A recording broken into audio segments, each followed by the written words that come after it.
El tema a conversar, motivación e impacto en el desarrollo profesional. Buenas tardes, Carlos. Bueno, sí, buenas tardes para todos los oyentes que nos sintonizan a través de Única 101.1. Realmente un placer compartir con ustedes una vez más, Otilio, en aquella oportunidad cuando tuve la dicha, pues, de representar a Venezuela en el Premio Internacional Mar de Cristal, donde alcancé el segundo lugar, más de 15 países. Y bueno, muy satisfecho, pero en esta oportunidad queremos conversar un poco de lo que es la parte educativa, esa parte que también motive y de alguna otra forma contribuya con el desarrollo de nuestro país. Cosa es comenzar hablando de la motivación, y pues la motivación es un conjunto de elementos externos e internos, es decir, nosotros tenemos que tomar en cuenta que no solamente es lo que vivimos en el día a día, sino también con quienes nos relacionamos y por supuesto comenzar creyendo en nosotros mismos. Una de las debilidades que ahorita tenemos es que no estamos confiando en nosotros mismos, y yo planteo desde el ámbito educativo, no solamente en educación básica, sino también a nivel universitario, comienzo con esa cátedra y esa parte motivacional al estudiante, porque entonces entra allí un poco de lo que es la palabra de Dios, donde somos más que vencedores, y un ejemplo de eso, Tilio, es que nacimos siendo vencedores, porque éramos miles de espermatozoides y fuimos los primeros en fecundar el óvulo de mamá, es decir, ya somos vencedores. Comenzar creyendo en nosotros mismos. Muchas veces no creemos, no confiamos, no tenemos esa actitud perseverante y positiva de que nosotros somos capaces de llegar a mucho o lograr muchas cosas. Entonces, una de esas herramientas es comenzar a creer en nosotros mismos. ¿Quiénes somos? ¿Para qué estamos haciendo? E independientemente de las dificultades que se tenga, yo creo que lo importante es levantarse, porque nadie nace aprendido. Tú estás acá en la radio, yo estoy en el ámbito educativo, pero hemos pasado por un proceso donde ese proceso quizás ha costado lágrimas, ha costado sonrisas, una serie de elementos, pero no hemos dejado de avanzar, porque yo considero que lo más importante es apasionarte por lo que haces. Si quieres estudiar una carrera, si quieres superarte, pues haz lo que te gusta. Otro de los elementos que también he observado con preocupación es que a veces mamá o papá quieren que tú estudies medicina, que tú estudies el área jurídica, que tú estudies ingeniería, pero ¿qué está pasando? Mamá y papá ya vivieron su etapa, mamá y papá ya cumplieron una etapa en su vida, siguen cumpliendo una etapa en su vida, por supuesto tenemos que amarlos, respetarlos y escucharlos, pero hay un momento, un espacio donde se le debe permitir pues precisamente a la persona que decida qué quiere, qué está buscando. Y una de las recomendaciones que también le puedo hacer a esos estudiantes es, cuando decido incursionar en una carrera, es mirar cuál es el perfil. ¿Estoy preparado realmente para estar dentro de esa área, dentro de ese perfil académico?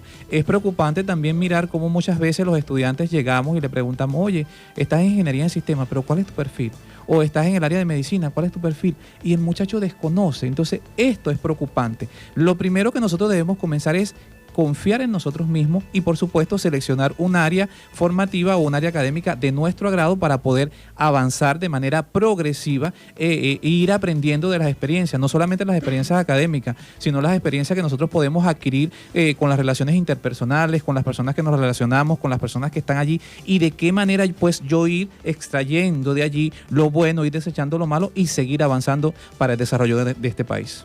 Bueno, Tilio, una de las cosas que nosotros hemos tratado ahorita en mis estudios doctoral es hablar de políticas educativas. ¿Qué son realmente políticas educativas?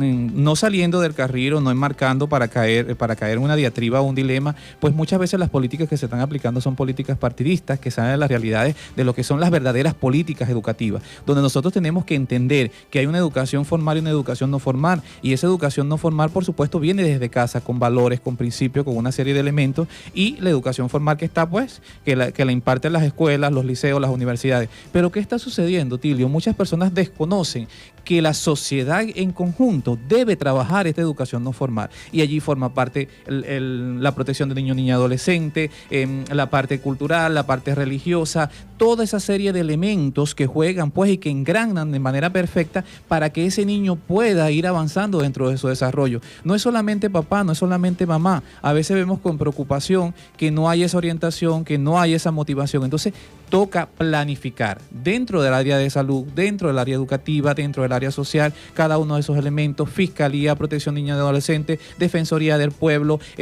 los distintos especialistas en las áreas pues de las personas que tienen condiciones especiales, y empezar a incorporarse dentro de las comunidades. A veces descuidamos las comunidades y no nos estamos dando cuenta que son los semilleros que van pues por supuesto a crecer, a florecer y a dar frutos. Esa es la realidad. Muchas veces se le dice, no, la responsabilidad es solamente solamente del docente, pero no es solamente del docente, la responsabilidad es de un colectivo, es de una sociedad que engranado en conjunto vamos a poder lograr eso. A veces señalamos a mamá o a veces señalamos a papá, muchachos que por la inexperiencia de unos 18, de unos 14, de unos 15 o 20 años pueden tener un bebé, pero realmente ha sido parte de esa sociedad que no ha trabajado, que no ha usado los canales y que ha descuidado muchísimas cosas. Dentro de esas cosas está una planificación, una supervisión, una visita, un control y una motivación.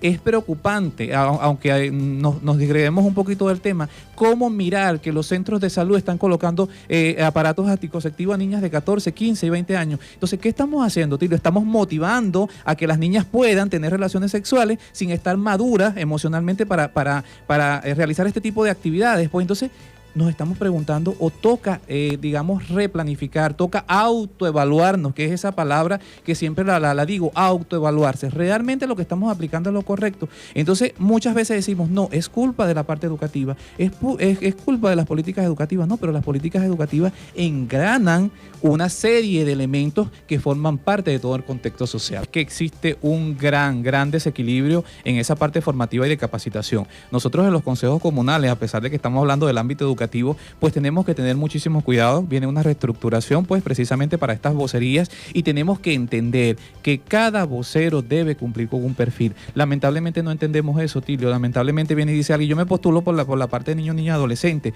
Eres abogado, tienes conocimiento, eres trabajador social, eres sociólogo, eres docente. Entonces, mirar que esa persona pues tenga un conocimiento previo que le permita pues por supuesto garantizar tanto los derechos que tiene ese niño como los deberes, porque entra también la parte formativa, Tilio, la parte de que el niño debe entender que hay deberes que cumplir, porque ya eres un ciudadano que se está formando, que se está capacitando y no puede incurrir en ciertas faltas, pero también analizar que debe existir ese engranaje y donde precisamente el Tribunal de Niños, Niñas y Adolescentes debe llamar, debe supervisar, debe ser garante y formar y capacitar, porque a veces es, digamos, muy fácil decir, oye, pero no se está haciendo el trabajo, pero ¿qué estamos haciendo nosotros? Una de las cosas que yo siempre he criticado de manera constructiva es que nosotros tenemos supervisores, pero el supervisor no solamente está para supervisar, como lo dice la palabra, está para orientar, está para dirigir, está para motivar, está de alguna manera para formar y capacitar y posteriormente a eso poder exigir los resultados que nos estamos planteando.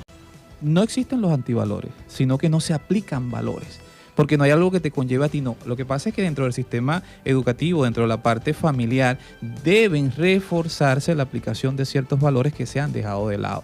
Yo creo que una de las cosas que a mí me ha llamado mucho la atención es cómo se usan las redes sociales y cómo se le ha dado un mal uso a estas. Porque nosotros podemos ver que las distintas organizaciones sociales, las distintas organizaciones o instituciones educativas, pues deben usar el uso de la red social. Una de las cosas y las particularidades que me ha tocado vivir en esto es que ahorita en la presentación de mi trabajo, de mi segunda maestría, yo decidí trabajar con la red social Instagram para lo que es la conservación de los recursos naturales no renovables. ¿Por qué hablar de Instagram? Porque el muchacho se mete en Instagram, porque el muchacho está de manera constante allí. Entonces, eso es una iniciativa. Hay que aprovechar, Otilio, el uso de estas herramientas tecnológicas para ir formando, para ir capacitando, pero por supuesto también tomando en cuenta que tenemos un target o tenemos una población a quien va a dirigir esta información y debemos ser muy cuidadosos con qué vamos a colocar para llamar la atención, para captar la atención, para motivar y por supuesto incentivar al joven, al niño, al chico a que a través de la red social, pues de un video corto, de una imagen, de un flyer, de una diapositiva, de una infografía, de un mapa conceptual, él pueda ir conociendo y formándose dentro de esta área para hacer de él pues un ciudadano integral. Sigues estudiando, estás hablando de maestría, estás hablando de posgrado, estás hablando de...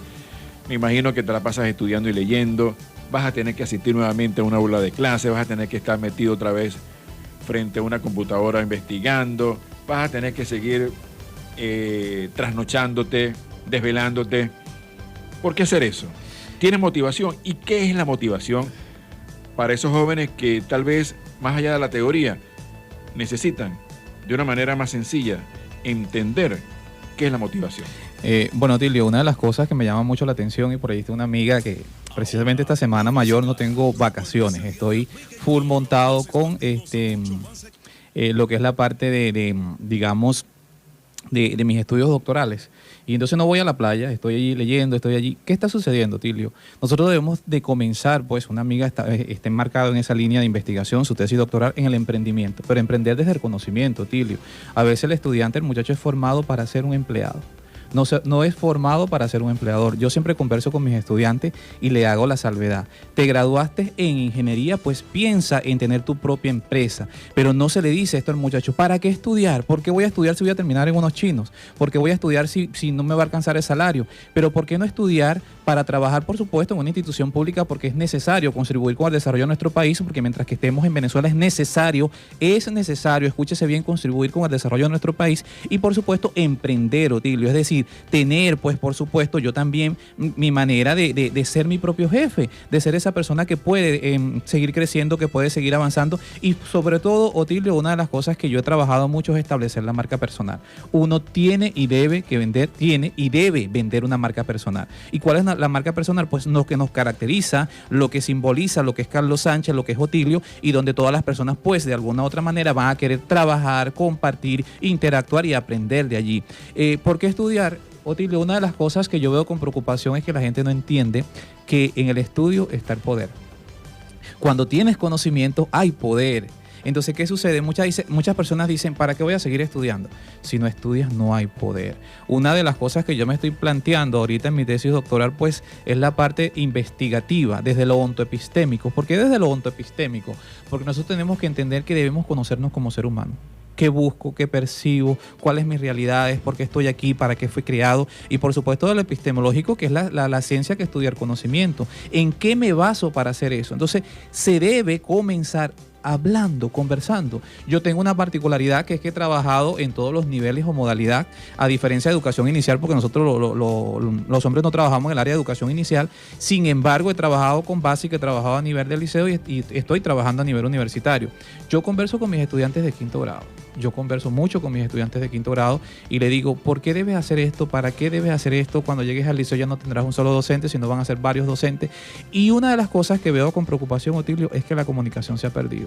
Si se pierde la comunicación, pues no se pueden poner en práctica valores ni principios. Si se pierde la comunicación, no podemos orientar. Si se pierde la comunicación, no podemos motivar. A veces papá, mamá, por las mismas características y situaciones que vive el país, descuidamos a nuestros hijos y no llegamos. Bueno, mi mamá es un tema que no me gusta tocar, ya gracias a Dios he ido progresivamente allí superando eso, porque muchas veces tengo que llorar. Mi mamá tiene 9 meses que partió y mi mamá trabajaba en una escuela, mi papá es agricultor y mi papá cuando yo llegaba era en la tarde, mira, anda a bañarte para hacer la tarea. O sea, hemos perdido eso, Tilio, hemos perdido ese lado humano porque la tecnología, porque el mismo ritmo de vida nos ha conllevado a descuidar eso y es triste y lamentable porque nos hace falta eso que mamá, que papá se siente contigo y te diga, ¿qué hiciste hoy en la escuela? ¿Cómo te fue? Debes mejorar, yo confío en ti, yo te amo, yo te quiero. Esas palabras son palabras mágicas. Un beso, un abrazo. Pues por supuesto, los hemos dejado de lado porque a veces estamos pendientes del teléfono, a veces estamos pendientes qué vamos a comer. Entonces, esa situación ha conllevado a que exista un desinterés pues por completo en todos los niveles, porque no solamente vamos a hablar del área de básica, vamos a hablarte del área a nivel del liceo, vamos a hablarte también en el contexto universitario. Se ha perdido eso, la motivación de las personas que están a nuestro lado. Carlos Sánchez, pues, él dijo en su momento, o lo dijo, bueno, yo hago el doctorado ya, no sigo estudiando. Conocí una persona muy especial que es la doctora Evelyn y he conocido muchísimos otros doctores que están en todo el territorio nacional, que forman parte del pedagógico, la universidad que forma educadores, y me dijo, ya no, ahora te falta el PhD. Esperamos que, bueno, después que termines tu doctorado, quiero verte en un postdoctorado, que son estudios no conducentes a grado, y que en unos 8 o 6 meses pues puedes especializarte en un área, digamos, específica para seguir trabajando. Cuando tú estudias, Otilio, cuando tú tienes interacción, hay intercambio, te sientes motivado, te sientes vivo, te sientes allí, digamos, que está haciendo algo útil. Porque ¿qué está sucediendo, Otilio? Es lamentable mirar que muchas personas no quieren estudiar. ¿quién será nuestra generación de relevo? ¿Quién va a relevar a Otilio en el área de la comunicación social? ¿Quién va a relevar a Carlos en el área educativa? ¿Quién irá a relevar, no sé, a X personas en el área médica, en el área contable? Entonces, si nosotros no comenzamos a realizar pues esos huertos para esas semillas que son las que vamos a replantar para que por supuesto puedan dar frutos, puedan florecer, entonces Venezuela no va a poder avanzar. Vamos a empezar a romper esos esquemas y esos paradigmas y preguntarle dónde tú te sientes identificado. Y una de las cosas que yo hago en el caso de la Universidad Politécnica de las Fuerzas Armadas, la UNEFA, es que yo me caracterizo por el primer día llegarle y preguntarle a mis estudiantes ¿cuál es tu perfil como ingeniero en sistemas? ¿Cuál es tu perfil como ingeniero mecánico? ¿Cuál es tu perfil como licenciado en administración de desastres? Y entonces a veces el muchacho tiene como un choque, entonces comienzo a decirle, una vez que ya los títulos están emitidos, pues por supuesto Otilio es un poco más complejo, pero entonces tendríamos que despertar ese espíritu y ese interés de qué te gusta hacer. Oye, tienes el título de ingeniero, pero ¿qué te gusta hacer? Bueno, no, de repente me gusta hacer otro tipo de actividades. Entonces, ver cómo incorporamos ese título académico profesional de esa persona dentro de las actividades que le gusta hacer. A veces nos quedamos encerrados, nos quedamos encasillados porque fui formado para esto y me limito solamente a eso. Yo creo que una de las características y los potenciales que tiene el venezolano es que somos integrales. Somos únicos, aunque no lo creas, ante el mundo. Ciertamente tenemos esa versatilidad de hacer muchísimas cosas que no se ven en otros países y entonces comenzar allí, Otilio, comenzar a incentivar, comenzar a motivar y por supuesto debe haber un derecho a la educación, como lo contempla la Constitución en nuestro artículo 103, pero también debe ser de alguna otra manera dirigido y controlado para ver si tú estás con el perfil, si tú conoces cerca del perfil. Y uno de los llamados que, bueno, nos toca a nosotros lo estamos haciendo en la UNEFA y a otras universidades, es comenzar a visitar las instituciones educativas, comenzar a promover nuestras carreras y consigo, Otilio, pues mostrar cuál es el perfil del egresado para que posteriormente las personas entonces vayan por un área específica, vayan por su área acertada y no tengan entonces la desmotivación, una de no continuar la carrera, de una deserción a nivel universitario, de una frustración o simplemente obtener un título para tenerlo allí, como quien dice, pegado en la pared. Me imagino que en más de una oportunidad han sido muchos los niños, adolescentes, ya universitarios, que han acudido a ti más allá de una aula de clase. ¿Qué consejos te piden? ¿Qué necesidades tienen? ¿De qué están desprovistos nuestros adolescentes hoy en día? Otilio, una de las cosas que veo con preocupación y por eso lo planteo en mi tesis doctoral es que el estudiante ve la investigación como una camisa de fuerza, ve como, digamos, una barrera para no avanzar. Yo siempre le digo a mis estudiantes, que es la parte donde más me han buscado porque me gusta mucho la parte metodológica, una de las cosas que yo he observado con preocupación precisamente ha sido que el estudiante tiene temor a investigar. Le preocupa investigar, se bloquea cuando le dicen que hay que investigar. Entonces, ver el proceso metodológico como una camisa de fuerza, ver el proceso metodológico como una barrera. Entonces yo comienzo diciéndole, cuando tú estás en tu casa y tú quieres realizar una actividad, ¿qué haces? Entonces yo empiezo a buscar entonces hay un proceso investigativo. A veces le digo a los adolescentes, en el caso de la universidad, bueno, si te gusta una chica o se gusta un chico y tú empiezas a decir, le gusta esto, le gusta aquello, entonces podemos observar que allí hay un proceso investigativo. Cuando no sabemos preparar una comida, cuando no sabemos hacer cierta actividad, nosotros comenzamos a preguntar, hay un proceso investigativo. El estudiante tiene ese temor y lo veo con preocupación. La gente no está investigando, Tilio, la gente no está utilizando los teléfonos inteligentes para conocer quizás fechas importantes, para conocer quizás cómo realizar, para conocer la conservación ambiental, para conocer lo que es un desarrollo sustentable y sostenible en el tiempo. Esas cuestiones son preocupantes y es necesario incentivar pues el uso de la tecnología de manera supervisada. Es importante incentivar a que el estudiante pues pueda de alguna u otra manera conocer. Cuando investigamos, conocemos. Y si conocemos, por supuesto, podemos darle respuesta a algo. Si tengo hambre y quiero preparar una comida y no sé cómo prepararlo, busco orientación. Allí hay un proceso investigativo. Cuando preparo la comida, ¿qué sucede? Pues puedo solventar mi hambre. Entonces hay solución y es lo que nosotros tenemos que comenzar a proyectar dentro de las instituciones educativas. Adaptó un patrón de conducta. Entonces debemos comenzar con educar, porque si tú les muestras mucho, no quieren leer. Entonces toca el uso de lo que son los mapas mentales, las infografías, videos cortos. ¿Para qué, Otilio? Porque entonces cuando nosotros vemos que el tema es interesante, que el tema deja allí ese signo de interrogación, queremos más. Pero como la sociedad no está acostumbrada en estos momentos actuales a ver 4 o 5 páginas o 5 cuartillas, entonces se bloquea. Entonces sí, vamos a ir tomando en cuenta esos elementos, pero dejando esa llama encendida, dejando ese signo de interrogación. ¿qué pasará después de esto? Entonces, allí es donde el propio lector, donde el lector siente la necesidad y dice, Otilio, pero yo quiero ver más de esa noticia, yo quiero observar más qué está pasando, necesito ver a profundidad lo que se está llevando. Entonces, es la herramienta que debemos comenzar nosotros a aplicar. Las cosas, los niños en particular no son niños muy expresivos. Ahora los adolescentes sí, y se menciona en eso, en la parte anterior, que era la parte metodológica, que era la parte de lo que eran los trabajos de grado, pero los niños sí son un poco más cerrados. Los niños no sienten confianza para ser tan expresivos como suelen ser ya una persona adolescente. Entonces yo comienzo con observar, mirar el panorama, y entonces empezamos nosotros con esa capacidad que tenemos de empezar, ¿cómo estás? ¿Qué sientes? ¿Por qué no estás haciendo la tarea? ¿Qué está sucediendo? ¿Y sabes cuál es una de las cosas más tristes y lamentables, Otilio? Mirar que muchos niños están quedando bajo la responsabilidad de la abuela, de la tía, de un hermano. Entonces comenzamos a mirar que existe ese nivel de desmotivación precisamente porque papá no está contigo, porque mamá no está contigo, y entonces es donde uno pasa en cierto modo a tratar como de no de ocupar, sino de, en cierto modo, motivar como padre. Una de las cosas que yo he visto estos días es que yo converso mucho con mis estudiantes y a veces yo digo, bueno, ¿será que los regaño mucho? Pero no, cuando ellos me ven, Otilio, es una manera de ellos correr, de ellos abrazarme, de ellos decirme, maestro, yo te quiero. Entonces allí uno comienza por mirar que el estudiante realmente está falta de afecto, de cariño, de motivación, y cuando un niño hace eso, pues nosotros debemos recibirlo con los brazos abiertos y comenzar. ¿Qué está pasando contigo? ¿Por qué no estás haciendo la tarea? ¿O qué está sucediendo? ¿Por qué no estás haciendo esto? Entonces somos nosotros los que comenzamos pues a investigar, a indagar en relación a ese tema para poderle dar respuesta a lo que está sucediendo.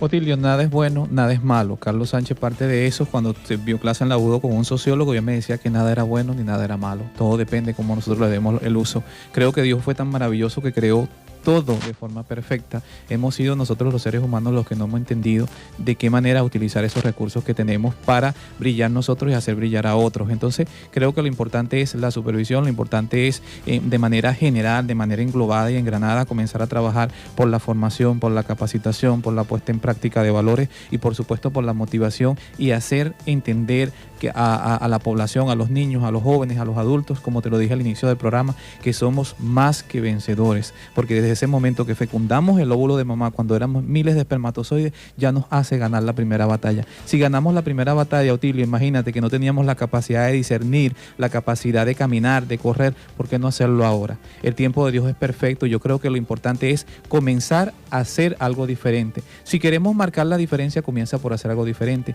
¿Para qué tanto estudiar? No, sigo estudiando porque es mi manera de contribuir, no solamente a través de la radio, sino a través de las diferentes instituciones donde he ido, como el SAPINAE, como el Centro de Formación Hombres Nuevos Carúpano, como la Policía Municipal, Policía Estatal. Entonces Carlos Sánchez, todo eso que ha ido aprendiendo lo quiere compartir. Yo creo que eso es lo bonito de la vida y lo importante. Lo que nos debe caracterizar como seres humanos, pues, es la esencia, es lo que transmitimos, porque la palabra de Dios dice que Dios es amor. Tanto fue el amor de Dios por nosotros que envió a su Hijo a morir en la cruz. Entonces, ¿de qué manera yo demuestro mi amor, Otilio? Lo demuestro a través de las buenas acciones, de lo que puedo hacer y contribuyendo, por supuesto, con el crecimiento de otros.